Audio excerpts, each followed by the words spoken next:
Now, how do the progressives, what does their view rest upon? Their view basically is connected to and arose in the late 19th century in Europe and in the United States. It took a number of forms. We can get into some of them later. But at the root of all of them is the notion of what I would call scientism. That was this distorted idea that arose because of the scientific revolution, that somehow facts were to be privileged over values. Because facts were objective, and values, we all know, are subjective.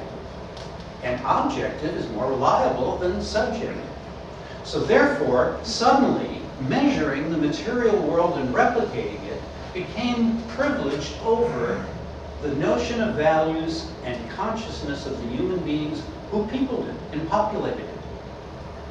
This is an amazing thing, and led it by degrees to a notion that, well, if it's subjective, then it's relative, and therefore morality and those values must be simply relative values. They're not linked to anything abiding and absolute.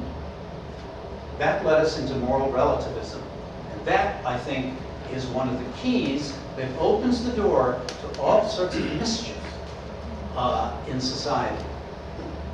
Now, in contrast to that, the Buddha saw in the second watch of the night of his enlightenment, he saw that morality was not something separate, facts, values. He saw 2,500 years ago that morality was stitched into the very fabric of the universe. Stitched into the very fabric of the universe. And how is that so? By people's intentions, good and evil intentions, by the working through of those into actions. That determined the fate and destiny of humans and the world. This is, I think, really important. But it wasn't just the Buddha. This is exactly the same thing going on in the Torah. If you go to and look at the 10 utterances, which is actually the actual translation, not commandments, one of the things that you'll read in the Torah was that they were transmitted to the whole of the Jewish people without a word, mind-to-mind transmission. Sounds like my Lama talking.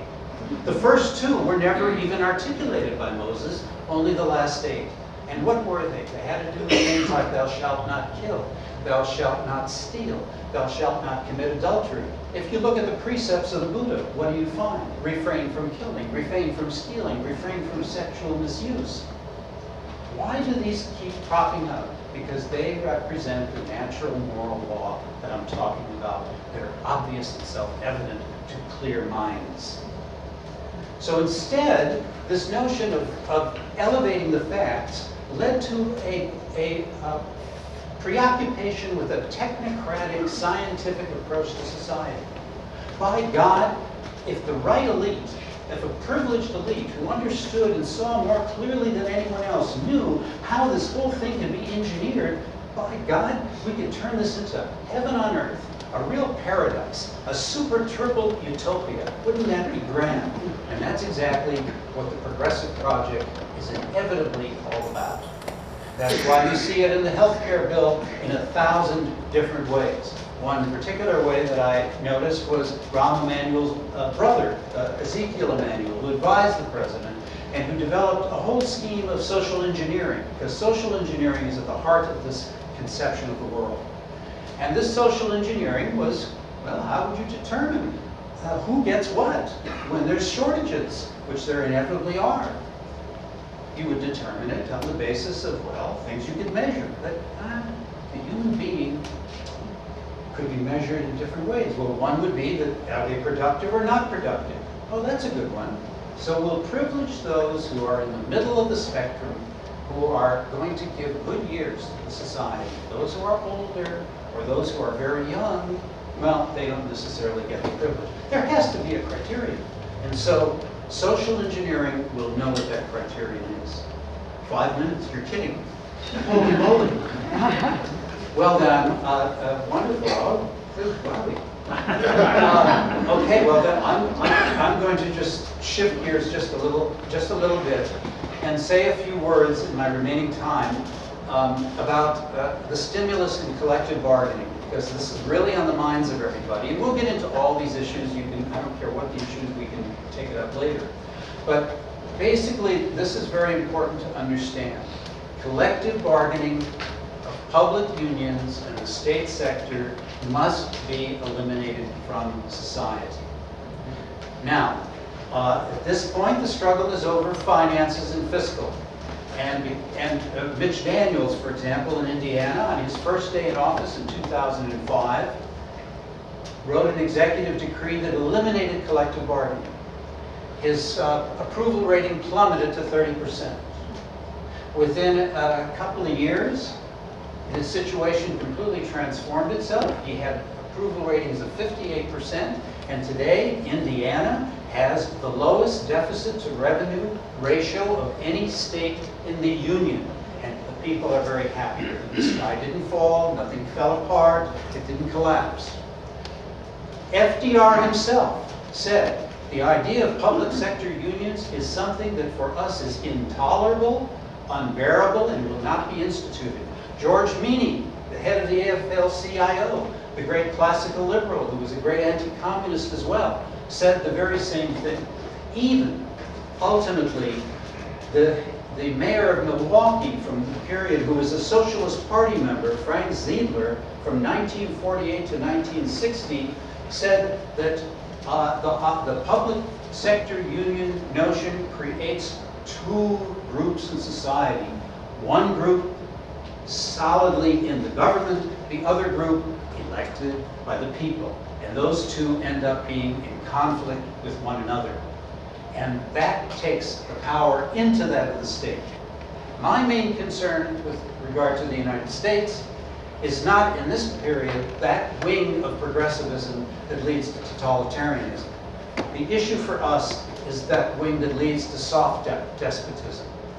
That wing which seeks, through these policies of coercing, of mandating, of compelling, of forcing fellow citizens to spend their money, their hard-earned money, on wonderful projects that the elite have decided everyone should have, works only until your money runs out.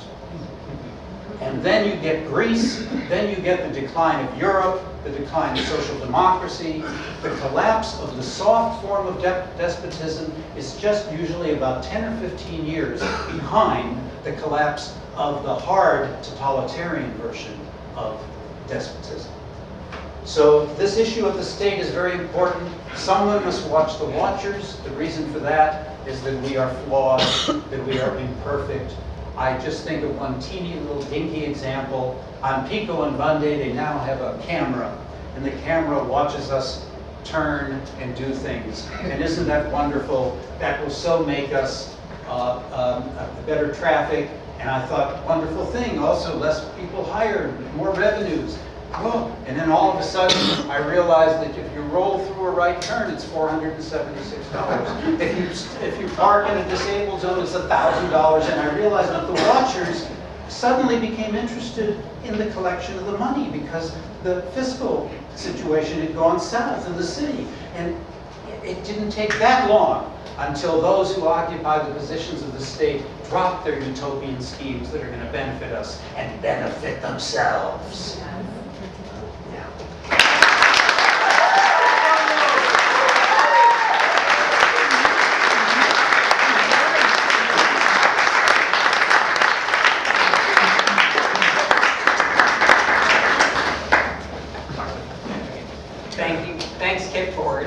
Thank you, Martin, for that. I can't wait to rebut it. I will say that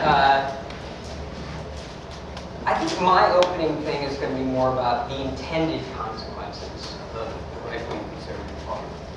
And I just want to say one thing about Adam Smith, who Barbara referenced, because I just have to put this right out now. In The Wealth of Nations, he wrote, the scantiness of resources will deal with the poor by killing their children.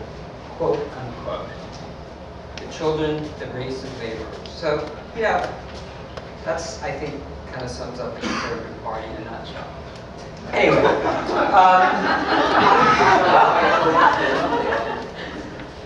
Progressivism versus conservatism may seem like a broad topic, but it actually boils down to a couple of key questions.